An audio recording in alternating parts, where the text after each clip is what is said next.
안녕하세요. 다음 세대와 함께 성경을 지피지기 12번째 시간으로 함께합니다. 오늘은 창세기 5장 1절부터 32절에 기록되어 있는 아담의 후손들에 대한 내용을 함께 나누려고 합니다. 창세기 5장을 보면 아담의 후손들이 거의 영원에 가까운 세월을 살아가고 있었음을 볼 수 있습니다. 어떻게 거의 천년에 가까운 삶을 살 수 있었을까요? 여러 학자는 아마도 그 이유가 자연 환경 때문이었을 것이라고 주장합니다. 노아의 홍수 이전의 지구의 모습은 궁창 위의 물로 덮여 있었습니다. 그 수분들은 분명 지구를 온실처럼 보호하여서 더위나 추위 그리고 자외선 등을 차단하면서 사람들이 살기에 가장 좋은 환경을 유지했을 것입니다. 하지만 노아의 홍수 때 하늘의 물들이 다 쏟아져 내림으로 인해서 자연 환경이 급격히 변화하게 되었습니다. 그래서 사람의 수명도 급격히 짧아지게 되었다라고 주장을 합니다.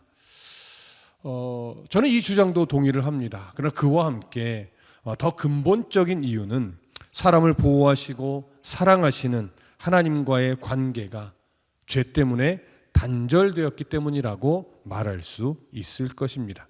그렇다면 5장에 기록된 이 계보가 우리에게 알려주려고 하는 것은 무엇일까요?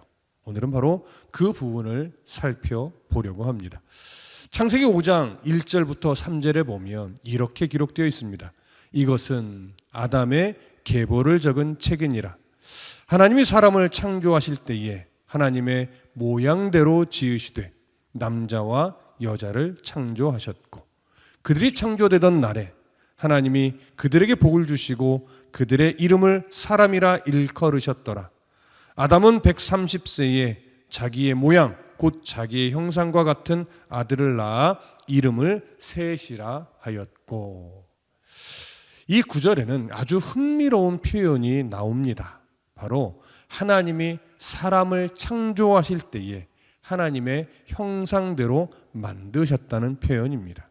그런데 하나님의 형상대로 만들어진 사람은 불순종 이후에 범죄 이후에 하나님의 형상이 아닌 자기 형상 같은 아들을 낳았다고 기록합니다. 하나님의 형상과 사람의 형상에는 어떤 차이가 있을까요? 하나님의 형상대로 지음받았던 아담과 하와는 죄를 짓기 전에 하나님의 형상을 온전하게 유지했습니다. 그래서 늘 하나님을 대표하는 자리에 있었고 하나님의 영광의 빛이 늘 함께 했습니다.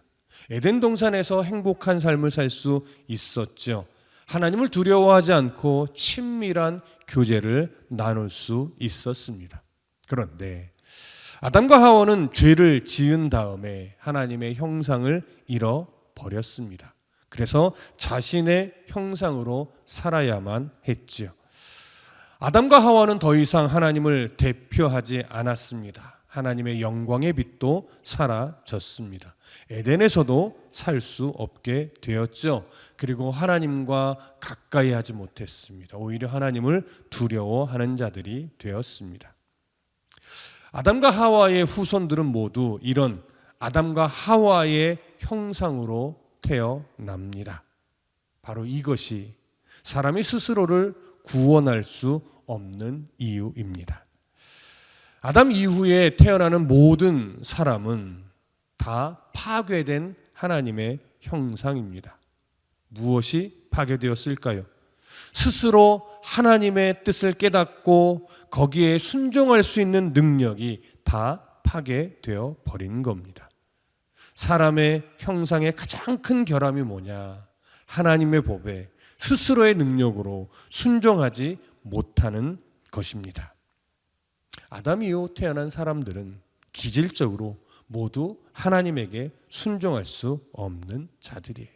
그러니 가인과 같은 자식이 태어나는 것은 이상한 일이 아닌 거죠.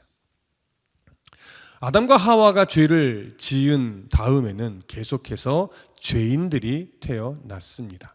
죄의 노예가 된 자들이 태어났다고 말할 수 있지요.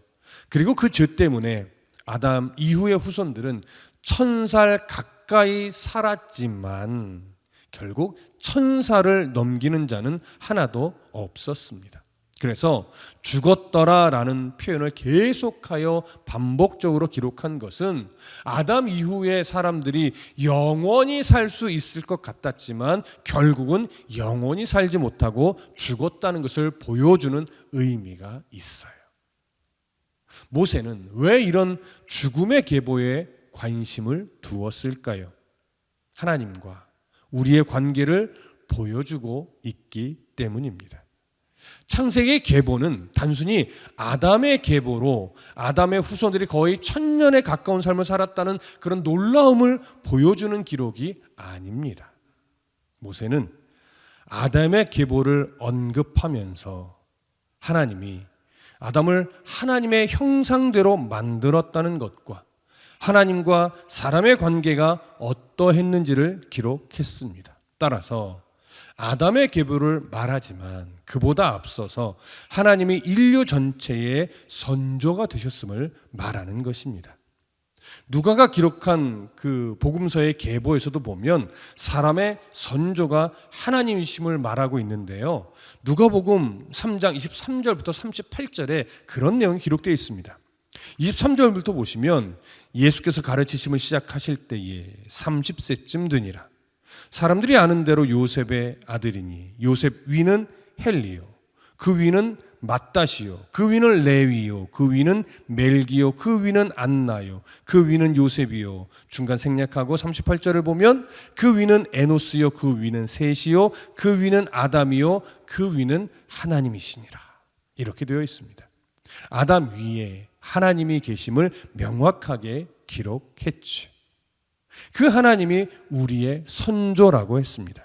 이처럼 계보를 기록한 이유는 죄를 지었으나 혈통의 시작이 하나님이시기 때문에 그 하나님이 우리를 벌 주는 것으로 끝나게 하지 않을 것을 보여주기 위함입니다. 복으로 시작하신 하나님이 결국 계획하신 복으로 인류를 끝내실 것을 알려주시려는 것이죠. 우리는 신앙의 열심을 성공을 위한 조건으로 자꾸 사용해서는 안 됩니다. 하나님은 우리가 아버지 되신 하나님을 바르게 알고 또한 바르게 깨닫게 되기를 늘 기다리고 계십니다. 수천 년의 역사를 통해서 기다리고 계십니다. 이런 하나님의 마음을 우리가 깊이 새겨야 할 것입니다. 죽었더라로 이어지는 창세기 5장의 그 죽음의 계보에서도 에녹과 노아의 삶은 독특하게 기록되어 있습니다.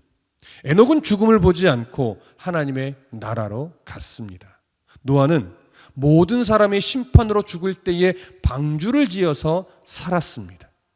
죽음의 계보에서 에녹과 노아의 삶을 이렇게 강조한 이유는 무엇일까요? 5장의 죽음의 계보에는 죄의 결과로 죄인을 낳았고 죄인은 모두 죄의 결과로 죽었음이 기록되었습니다.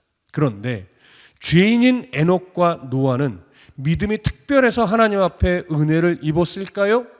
그렇지 않습니다. 에녹과 노아도 결국 죄의 결과 때문에 죽을 수밖에 없는 연약한 사람에 불과했습니다. 그러나 앞에서도 언급했듯이 하나님은 사람을 그냥 버리지 않으셨습니다. 왜냐하면 복된 존재로 사람을 창조했고 자신을 아담의 계보 첫머리에 아담의 창조자로 올리면서 아담 계보의 선조로 자리매김을 했기 때문입니다. 그렇게 하나님은 사람을 구원하고자 사람의 역사 속에 직접 개입하고 있음을 보여주기 위해서 에녹과 노아에게 은혜를 주신 것입니다. 창세기 5장 21절부터 24절을 보면 에녹은 65세에 무두셀라를 낳았고 무두셀라를 낳은 후 300년을 하나님과 동행하며 자녀들을 낳았으며 그는 365세를 살았더라. 에녹이 하나님과 동행하더니 하나님이 그를 데려가심으로 세상에 있지 아니하였더라. 이렇게 기록되어 있어요. 에녹은 아담의 7대 손으로서 죽음을 보지 않고 하나님의 나라에 간 대표적인 사람입니다. 하나님 나라의 실제를 보여준 인물이죠. 에녹에 대한 기록에는 유달리 강조하는 단어가 있습니다. 바로 동행입니다. 에녹이 하나님과 동행했다고 합니다.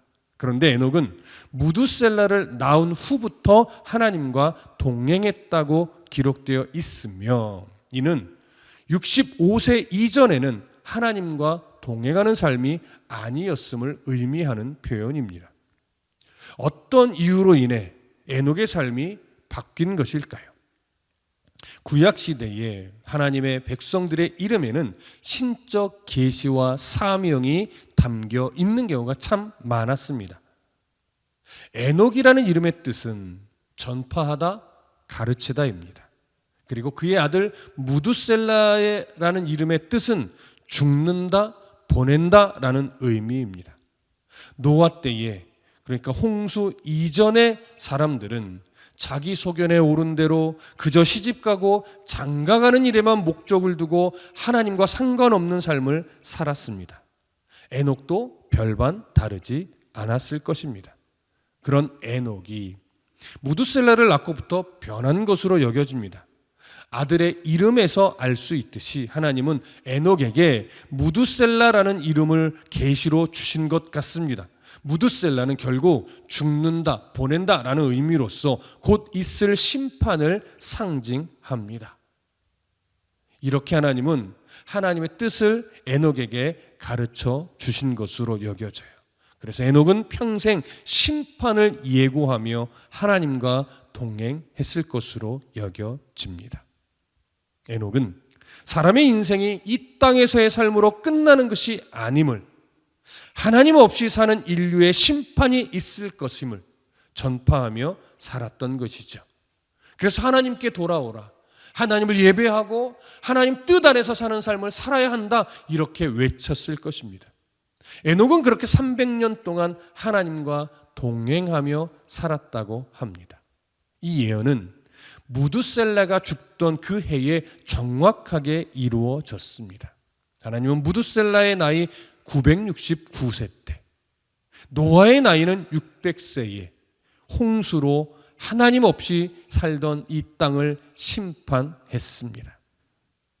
하나님과 동행하는 그 300년 동안 에녹의 삶은 어땠을까요? 300년 동안 흔들림 없이 온전하게 심판을 선언하며 하나님과 동행했을까요? 아니면 그렇게 하나님의 심판을 외쳤지만 늘 돌아오는 반응이 없었기 때문에, 아니 오히려 업신여김을 받았기 때문에 자꾸 왜 나만 이렇게 힘들게 살아야 하냐고 불평했을까요? 원망했을까요? 아마도 저는 끊임없이 외치기는 했지만 순간순간 불평도 하고 원망도 하며 그렇게 엎치락 뒤치락하며 살았을 것으로 생각됩니다. 그러나 하나님은 그런 에녹을 포기하지 않고 늘 함께 동행해 주셨을 거예요. 하나님은 에녹의 삶을 간섭하시면서 하나님을 기쁘게 하는 삶을 충만히 살아갈 때까지 기다려 주셨습니다. 그리하여 에녹의 삶이 300년 만에 하나님과 동행함으로 충만해졌고 사람들에게 영원한 하나님의 나라가 있음을 보여주었던 것이죠. 그렇게 하나님을 기쁘시게 한 다음에 결국 하나님의 나라가 있음을 증명하기 위해서 죽음을 보지 않고 하나님의 나라로 에녹을 데려간 것입니다. 에녹과 동행하기 위해 300년을 기다려주신 하나님은 지금도 여전히 우리들과 동행하면서 천천히 그러나 변함없이 기다려 주십니다. 하나님의 자녀다운 삶을 살아낼 때까지 더 하나님의 성품을 닮은 성숙한 그리스도인이 되기까지 하나님은 하나님의 방법 안에서 우리를 기다려 주시며 끝내 포기하지 않고 끝까지 하나님의 아름다운 성숙한 자녀로 만들어 가십니다. 이런 하나님을 믿음으로 인해 오늘도 여러분과 제가 하나님과 더 친밀하게, 더 하나님의 성품에 부합하게 교제하는 삶, 동행하는 삶을 살아내시기를 간절히 소망하고 축복합니다. 고맙습니다.